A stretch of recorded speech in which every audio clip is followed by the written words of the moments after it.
nakahani sila doon sa may... Maging si General Aplasca, nakasuot nga ng...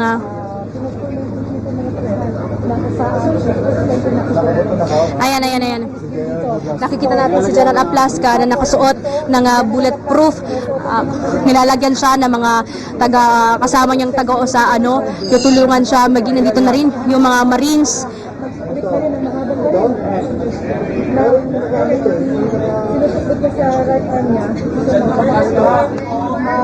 Ayan.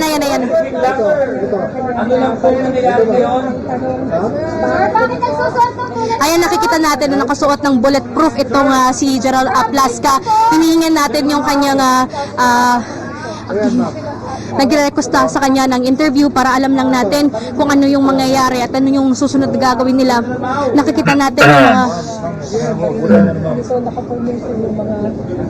mga kababayan, nakapesto na mga Marines, mga Police. Ayan, okay.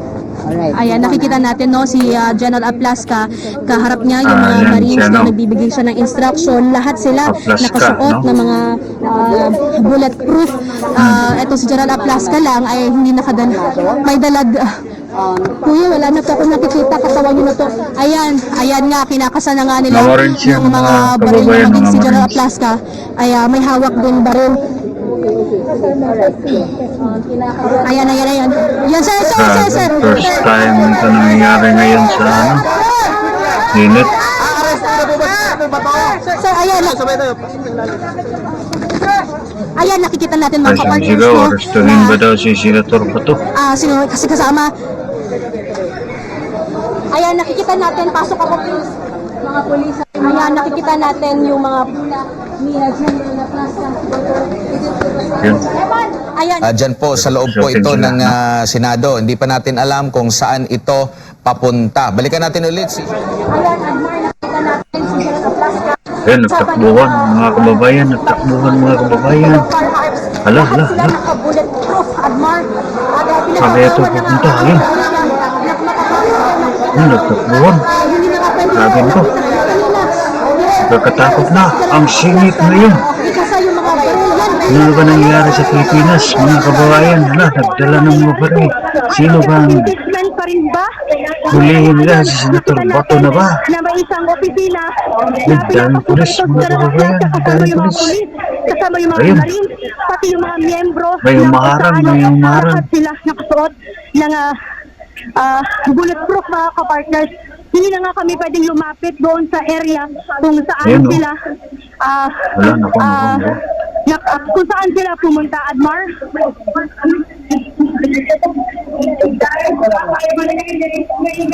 Sinaramdam namin ang may nagputukan yun. Narinig nyo. May nagputukan. Hala. Naku. Nakakatakot. Ingat kayo dyan, ha? Ingat kayo. Ayan, hala. May nagputukan daw. Ayun, nagtakbuhan. Hala, nagtakbuhan. May hinabol daw. Yun ko. May nagputukan na daw. Ayan, nakikita natin. Nagkakaroon naman. Nagkakaputukan naman dito sa loob. Nagputukan na. Ng Senado, mga kapartners, no? Ayun. MC Admar. Opo, yan, mag-ano ka lang, partner Sheena, ha? Kasi nakikita natin dito sa ating footage ngayon, as per report din niya, partner Sheena, meron daw pong putukan na, no? So kanina, bago ito insidente na ito, nakita, nagkaroon pa ng pagpupulong. Yes, Sheena. Kung anong mangyayari, Admar, Ingat kayo dyan, mga kababayan, ha? members ng media.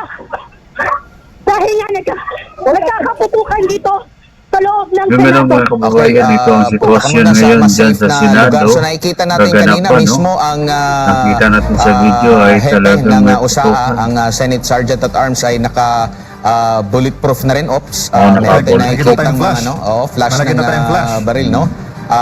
Putukan. So yan po yung ongoing doon sa loob ng Senado. Hindi pa malinaw kung sino ba ang purpose or sino yung subject ng operation na yon ng nakita natin mga miyembro ng militar, miyembro ng Sergeant at Arms, and at the same time mga pulis kanina naka-full battle gear, may mahabang armas, meron ding bulletproof, no? So yan po yung mga kaganapan sa loob Bihira na ba to sa, sa Senado? Senado, mga kapartner. Hindi pa natin alam kung sino bang subject nitong kanilang at sino yung maaaring maging kalaban nitong mga authority nito, partner MJ. Oo, nakita natin kanina, partner, na nakakasa yung baril ng mga taga-OSAA at mismo ang chief Ayun, ng hepe ng natumbo pa OSAA, sa si Retired General Mao Plasca, ang nanguna doon sa pag-formation nila.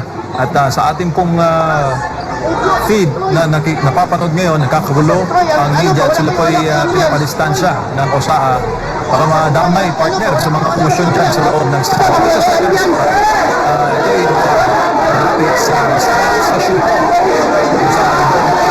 Yan, no? Ayan mga kapartners, Yan. nakaputukan na, Katakot ang medyo, oh. nagkakagulo na. Karanta na, nagkagulo na. Ayan, nagkakagulo na. Ayun, nagkagulo na, nagkagulo na. Hindi natin alam kung ito ba sa, ayan na, may ilang ilaw na nga. Naka-off dito mga, Pinapatabi lang po, pinalalagay ayan, sa mas Akbar, ngayon, hindi na pwedeng pa. Isan mo!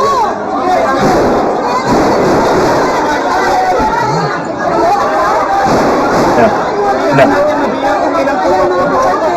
May ilang ilaw na nga dito yung pinatay at narinig talaga natin. Sunod na putok ng barilo. Hindi natin alam kung sino yung kainkwentro Tubig. ng mga Marines, ng taga-USAA at maging yung kanilang USAA. pulis ko na deploy dito sa loob ng MJ. Marami ng mga pulis, mga kababayan. mga dyan ay lahat ng mga miyembro ng Lahat ng membro dito sa loob na hindi na pwede makalabas dito sa loob ay hindi kami allowed na pumasok doon sa mga hacker room dahil iniisa-isa nga ng mga yung room at mga sinabi talaga ni Jan yung kanilang may ari individual pero ito sinabi niya kanina ng articles of impeachment yung dahilan kung bakit kailangan mas maging Ano, putol-putol lang mga kababayan. Ano? Nakita naman natin nga talagang nagkagulo. Yan, takbuhan sila, oh. Lala, takbuhan. Yan. Second floor area. Dahil May bumaba. Yan. Ang daming mga media ngayon. sa vicinity lang talaga ng Senado itong mga NBI agent Admar Jade. Opo. Ayan, yung ibang area, yung ibang area dito Sila ate. ay pinapatayan nga ng ilaw. Ayun, pinapatay daw ang ilaw Nakita sa natin si, mukhang si ano yan, no? Si OSAA Chief Plasca. Yes. Si Flaska daw, Flaska. Ayan, magbibigay siya ng update. Pakinggan natin, Admar. Sir, ano pong nangyayari, sir? Any update lang po, sir. Ba't may mga sunod-sunod po na mga pagputok ng mga baril? Ayan, dahil pag inuutok na nila na iyon yung ilaw dahil pinatay nga. Sir, anong meron, sir? At may hinahanap sila, Admar at MJ, na hindi natin alam at inuutosan lamang nila na patayin yung ilaw. At sabi nga ng USAA, pinapaalis nga ng USAA sa area, no, yung mga members ng media at even yung mga empleyado ng Senado. MJ, Admar. Nakita natin kanina sa screen, Sheena, yung isang cameraman natin may feed pababa ng ground floor. Sarado pa rin ba ang buong Senate building? MJ, sinabi ko nga kanina, naka-lockdown talaga yung buong Senado. Kasi sinabi ni Plasca, very dangerous operation yung kanilang gagawin. At nakikita natin dito is yung isa-isa nilang pinapasok yung mga opisina dito sa loob ng Senado. At ipinag-uutos nilang usahan na patayin yung mga ilaw. Walang pwedeng pumasok galing sa labas. At wala rin pwedeng lumabas sa galing sa Ito na loob ba ng Senado. ang administrasyon ni Marcos Jr.? Grabe, no? Sheena, clarify ko lang din kung hanggang sa kasalukuyan din ba Dami. yun yung purpose din ng paglabas ng mga senador para mailagay din sila sa safe or nandyan pa iba yung mga senador sa kasalukuyan? Admar, dito sa second floor, wala na yung mga senador na sa kanilang mga opisina.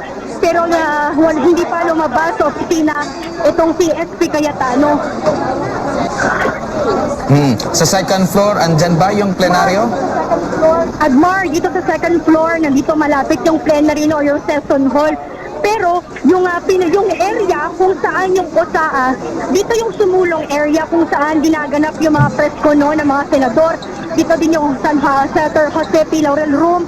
At isa-isa na nilang tinitignan yung kada room kung anong meron. At lahat yun, pinapo-off nila yung ilaw. Hinihintay natin si General Plasco na bigyan pa yun ng update.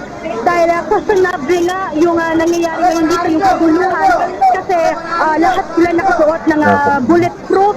Even si General Plasco ay may bitbit din na malaking Nandito sila ngayon sa loob ng area sa loob ng area. Ito yung area kung saan ginaganap yung press con ng mga ayan, makikita natin yung